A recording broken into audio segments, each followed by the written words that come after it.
കയ്യിൽ 10 കാശ് വരുമ്പോൾ കടയിലെ ഷവായി തീർന്നു പോയി എന്ന് കേട്ടിട്ടുണ്ടോ? കേൾക്കാൻ സാധ്യതയില്ല, കാരണം ഇന്നലെ രാത്രി സംഭവിച്ചിട്ടേ ഉള്ളൂ. നേരം വെളുത്തപ്പോൾ തൊമ്മനും മക്കളിലെ മൂടായി. ഞാൻ പൊതുവെ ഷവായി കഴിക്കാറില്ലല്ലോ. ഷവായി കഴിക്കുന്ന കാശ് കൂട്ടി വെച്ച് ഞാൻ കാഷ്യൂനട്ടും ബദാമും വാങ്ങിക്കും. അങ്ങനെ നെസ്റ്റോയിൽ പോയിട്ട് എല്ലാതും ഒരു 100 ഗ്രാം വെച്ച് വാങ്ങി. ഒരു കയ്യിൽ കാഷ്യൂവും മറു കയ്യിൽ ബദാമുമായി നിൽക്കേ അപ്പോഴാണ് എനിക്ക് ആ സംശയം ഉണ്ടായത്. ബദാമിന് കാഷ്യൂവിൻ്റെ പകുതി വെയിറ്റ് തോന്നുന്നുള്ളൂവല്ലോ. അപ്പോൾ തന്നെ ഞാനത് തൂക്കിത്തരുന്ന സെയിൽസ് ബോയോട് ചോദിച്ചു, ചേട്ടാ ബദാമും 100 ഗ്രാം തന്നെയാണോ? ആണല്ലോ. എൻ്റെ മുഖഭാവം കണ്ട ആൾക്ക് ഒരു പന്തികേട് തോന്നിയ ആളത് വീണ്ടും വാങ്ങി വെയിറ്റിംഗ് മെഷീനിൽ വെച്ച് തൂക്കി നോക്കി. കാഷ്യൂ തൂക്കിയത് വേറൊരു മെഷീനിലും ബദാം തൂക്കിയത് വേറൊരു മെഷീനിലായിരുന്നു.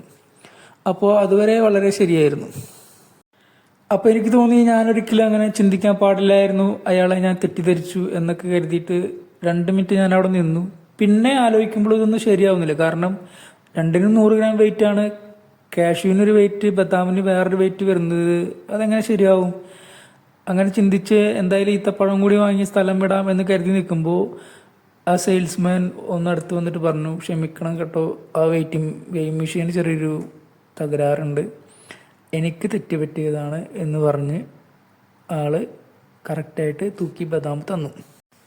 ചിന്തിക്കുമ്പോൾ ഇത് വളരെ സിമ്പിളായിട്ടുള്ളൊരു കാര്യമാണ്, പക്ഷേ എന്നാൽ ഇത് വളരെ ക്രൂഷ്യലുമാണ്. എങ്ങനെയാണ് അത് ക്രൂഷ്യലാവുന്നത് എന്ന് വെച്ച് കഴിഞ്ഞാൽ, അതൊരു 100 ഗ്രാം ബദാമിൻ്റെയോ കാഷ്യൂവിൻ്റെയോ വ്യത്യാസമല്ല. ജീവിതത്തിൽ വേറെ ഏതെങ്കിലും നിർണായകമായ മൊമെൻറ്റ്സിലാണ് നമുക്കിത് പ്രശ്നമായി തീരുക. ആ സമയത്ത് ഒരു പക്ഷെ ഞാൻ ആ ബദാം വെച്ച് തൂക്കി നോക്കിയ അതേ വെയിങ് മെഷീനിൽ തന്നെ കാഷ്യൂ കൂടി വെച്ച് തൂക്കി കഴിഞ്ഞാൽ സംഭവം അപ്പോൾ തന്നെ കണ്ടുപിടിക്കാൻ പറ്റുന്നു. അതായത് കാഷ്യൂവിൻ്റെ വെയിറ്റ് കൂടുതൽ കാണിക്കും. അപ്പോൾ എല്ലാം ക്ലിയർ ആയിരുന്നു. അതുപോലുള്ള ചിന്തകൾ അല്ലെങ്കിൽ സഡനായിട്ട് നമ്മൾ പെട്ടെന്ന് കൺഫ്യൂസ്ഡ് ആവുന്ന സമയങ്ങളിൽ അത്തരത്തിലുള്ള സഡൻ ക്വിക്ക് ആക്ഷൻ എടുക്കാൻ നമ്മുടെ ബ്രെയിൻ നമ്മളെ ഹെൽപ്പ് ചെയ്തില്ലെങ്കിൽ നമ്മളെ കൊണ്ട് ജീവിതത്തിലെ പല സിറ്റുവേഷനിലും യാതൊരു ഗുണവും ഉണ്ടാകുന്നില്ല.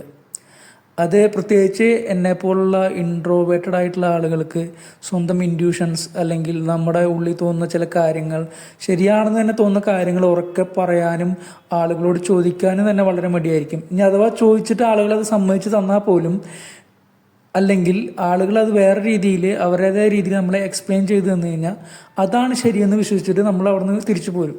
പിന്നീട് നമ്മൾ വീട്ടിൽ വന്നിട്ട് ബാത്റൂമിൽ കുളിക്കുമ്പോഴോ അല്ലെങ്കിൽ കിടന്നുറങ്ങുമ്പോഴൊക്കെ ആയിരിക്കും നമ്മൾ റിഗ്രറ്റ് ചെയ്യുക. അല്ലല്ലോ, ഒന്നുകൂടി ഒന്ന് കൃത്യമായിട്ട് ശ്രദ്ധിച്ചിരുന്നെങ്കിൽ, ഒന്ന് ക്വിക്കായിട്ട് റെസ്പോണ്ട് ചെയ്തിരുന്നെങ്കിൽ ആ കാര്യം വളരെ ശരിയായിരുന്നു എന്ന് നമുക്ക് അവിടെ വെച്ച് തന്നെ പ്രൂവ് ചെയ്യാൻ പറ്റുമായിരുന്നല്ലോ എന്ന്. സോ പിന്നീട് നമ്മൾ ഭാവിയിൽ ആലോചിക്കും, what a cashew nut I am എന്നുള്ള കാര്യം. അത്തരം റിഗ്രറ്റ്സ് കൊണ്ട് ജീവിതത്തിൽ പ്രത്യേകിച്ച് ഗുണമൊന്നും ഉണ്ടാകാൻ പോകുന്നില്ല. എങ്കിൽ പോലും ഇങ്ങനത്തെ ചെറിയ ചെറിയ മിസ്റ്റേക്കുകൾ അല്ലെങ്കിൽ ചെറിയ ചെറിയ അബദ്ധങ്ങളിൽ നിന്ന് ജീവിതത്തിലെ വലിയ വലിയ സാഹചര്യങ്ങളിൽ പെട്ടെന്ന് തീരുമാനമെടുക്കാനും അല്ലെങ്കിൽ നമുക്ക് ശരിയെന്ന് തോന്നുന്ന കാര്യങ്ങളെ ചിന്തിച്ചുറപ്പിച്ച് പ്രൂവ് ചെയ്യാനും സാധിക്കുകയാണെങ്കിൽ അത് നമ്മളെ ഒരുപാട് ഹെൽപ്പ് ചെയ്യും എന്നാണ് എൻ്റെ വിശ്വാസം. So the question is, how far will you go not to be a cashew nut? മണ്ടത്തരമായല്ലോ അല്ലെങ്കിൽ ഒന്നുറക്കെ കരഞ്ഞിരുന്നെങ്കിൽ ശരിയാകുമായിരുന്നല്ലോ എന്നുള്ള റിഗ്രറ്റുകളിൽ നിന്ന് ജീവിതത്തിൽ രക്ഷപ്പെടാൻ നമ്മൾ എത്ര ദൂരം പോകും? അല്ലെങ്കിൽ നമുക്ക് എന്ത് ചെയ്യാൻ സാധിക്കും?